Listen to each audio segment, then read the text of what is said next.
නුඹලා ගත්ත තීරණය හොඳයි. මේ විලෙහි භයානක රකුසෙක් ඉන්නවා.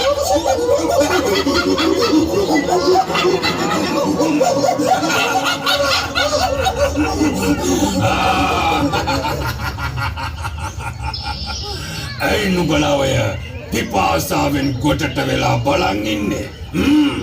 මේ සීතල නීල ජල ධාරාව බීපල්ලා.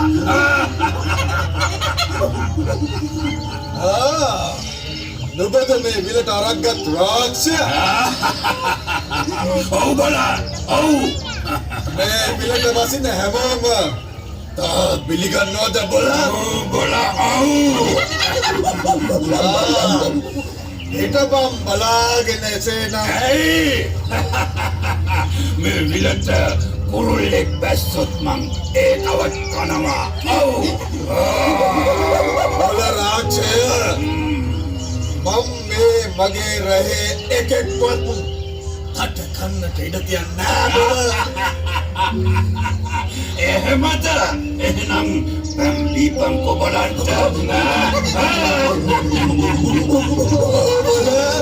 අපි පැනුත් බොනවා, යහතිනුත් ආපසු යනවා. යහතින් යනවද? ඔව්. තට පිළිවෙන්නට ඉඩ තියන්නේ මගේ රහේ එක් දරුවෙක්ටවත්. පොකුණට නොබැස්ස ජලය බොන හැටි මාත් බලන්නම්කෝ. බලලා. විරාක්ෂය හිතාගෙන ඇති උගේ අරමුණ ඉෂ්ට කරගන්නට. අපේ නායකයා මට සක්කදාගෙන මොකද්ද කරනවා? සක්ක මොකද හිටපල්ලා? ඔය මොකක් හරි ඔප්පර නැට්ටියා. උඹ යන්න බෑ හිටපන්.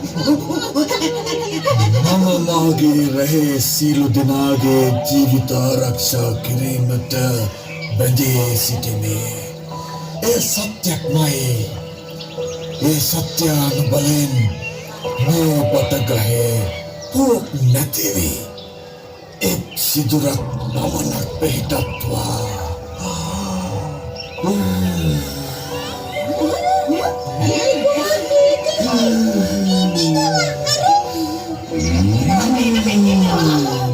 බටයක් කටට තියා පිම්බි. බලමුකෝ බොන හැටි ජලය. මොඩයා